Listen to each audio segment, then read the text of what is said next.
오늘은 사람들의 행동의 변화를 즉각적으로 일으키는 마스터키를 소개하고자 합니다. 바로 앤서니 라빈스의 신경연상회로 조율 작업입니다.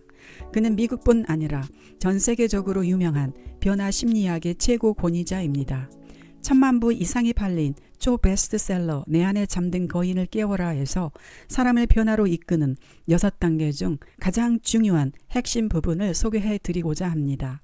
행동을 변화시키는 가장 효과적인 방법은 오직 한 가지뿐이다. 고쳐야 할 행동은 즉각적이면서도 참을 수 없는 고통과 연결하고, 새로운 행동은 믿지 못할 정도의 크나큰 즐거움과 연결하는 것이다. 우리는 오랜 경험을 통해 고통을 피하고 즐거움을 찾으려는 생각이나 행동의 패턴을 형성했다.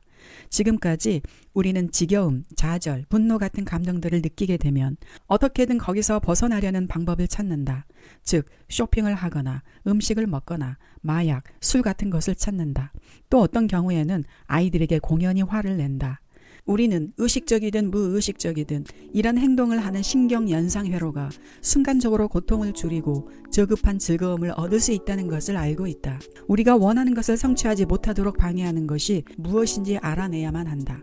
변화를 방해하는 까닭은 그냥 그대로 있는 것보다 변화하는 것이 더 고통을 느끼기 때문이다.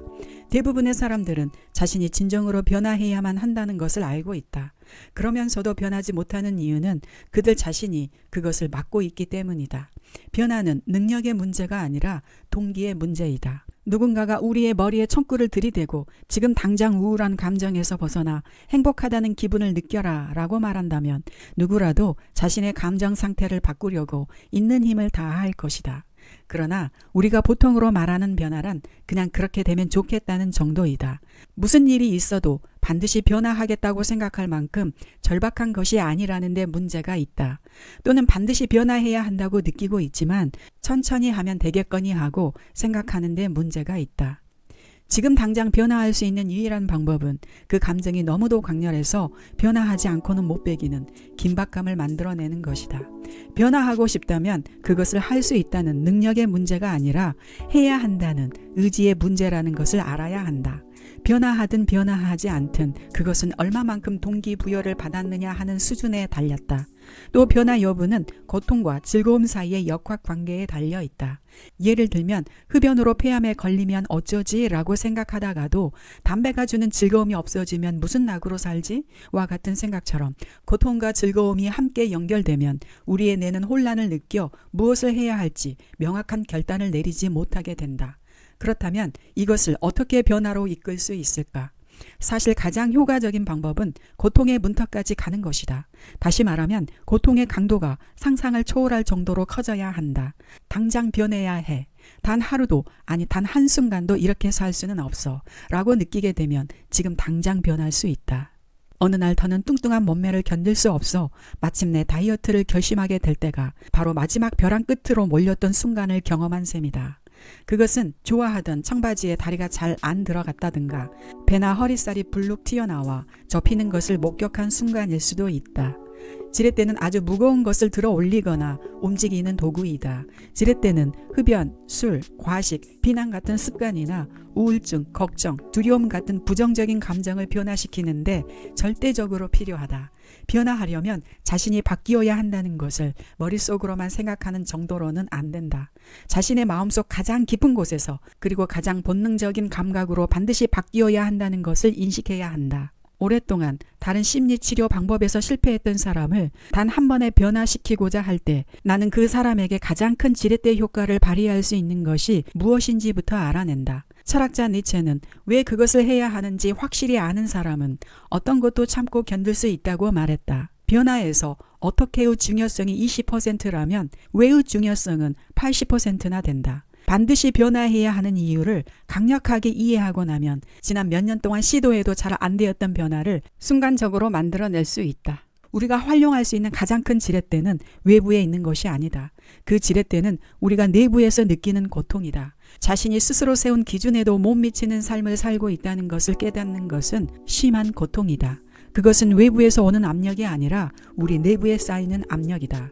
인간은 자신의 정체성을 순수하게 보존하고 싶은 강한 욕구가 있다. 많은 사람이 잘못된 길을 걷는 것은 그 모순을 인지하지 못하기 때문일 뿐이다.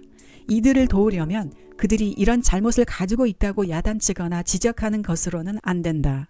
그들 자신이 그 잘못을 인식할 수 있도록 도와주어야만 지렛대 효과를 얻을 수 있다. 이것이 그 사람을 공격하는 것보다 훨씬 강력한 방법이다. 외부적인 압력을 사용하게 되면 저항을 불러일으키지만 내부적인 압력은 거부하기 어렵기 때문이다. 이런 종류의 압력은 자기 자신에게 활용할 수 있는 아주 귀중한 도구이다. 자기 만족은 우리를 침체의 늪에 빠뜨린다. 현재 자기 행동에 대해 큰 불만이 없으면 변화하기 어렵다.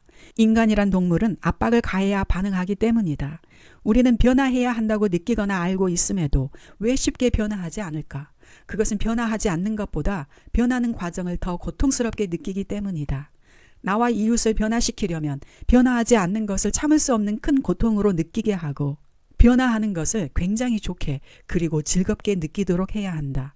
지렛대의 효과를 제대로 얻으려면 변화하지 않는다면 어떤 대가를 치러야 할지 자신에게 고통을 유도하는 질문을 해야 한다. 최근 한 세미나에 참석한 여성이 내게 절대 실패하지 않는 다이어트 방법을 알려주었다. 그녀는 여러 번 친구와 함께 살을 빼기로 약속했지만 매번 실패했다. 그러다가 절대로 살을 빼지 않으면 안 되는 지경에 이르렀을 때 그녀는 내가 알려준 내용을 생각하면서 자신을 벼랑 끝으로 내몰 방법을 찾아냈다. 자신과의 약속을 깨트리지 않게 하려면 세상에서 가장 고통스러운 방법이 필요했다. 그녀는 여러 친구들 앞에서 만일 이번에도 약속을 못 지키면 개 통조림을 먹겠다고 약속한 것이다. 그리고는 식욕을 억제하기 위해 개 통조림을 눈에 잘 띄는 곳에 놓아두었다. 그녀는 배가 고파질 때마다 통조림 뒷면에 적힌 말고기 덩어리라는 성분 표시를 읽었다.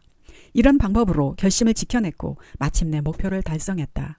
변화하지 않는 것을 고통스럽게 만들어라. 절대 견딜 수 없는 고통으로 아주 강렬하게 만들어서 새로운 행동으로 변화하는 것을 절대 미룰 수 없게 하라. 두 번째 단계는 즐거움과 연결되는 질문으로 변화에 대한 생각을 연결하는 것이다. 만일 변한다면 어떤 느낌이 들까? 그렇게 된다면 내 인생에서 어떤 계기를 마련하게 될까? 지금 당장 변한다면 어떤 것들을 이룰 수 있을까? 내 가족과 친구들은 어떻게 생각할까? 나는 지금보다 얼마나 더 큰 행복을 느끼게 될까? 여기서 중요한 열쇠는 왜 그 변화가 지금 당장 일어나야 하는지 납득할 만한 이유를 찾는 것이다. 지금 당장 변화하고 싶은 욕구를 일으키지 못했다면 지렛대를 찾지 못한 것이다. 신경 시스템에서 변화하지 않는 것을 고통으로, 변화를 즐거움으로 연결하게 되었다면 변화할 수 있는 원동력을 갖게 된 것이다. 그렇군요. 여기서 저자가 말한 변화하지 않는 것은 큰 고통으로, 변화하는 것은 큰 즐거움으로 연결하는 지렛대가 각자가 변화를 일으키기 위해 찾아야 하는 핵심 키로 보입니다. 부디 큰 결심으로 변화를 계획할 때 당하기 싫은 것과 자신이 좋아하는 것을 찾아내어 지렛대로 활용하시기 바랍니다. 부비북이었습니다. 여러분의 삶에서 즐거운 변화가 일어나길 응원합니다.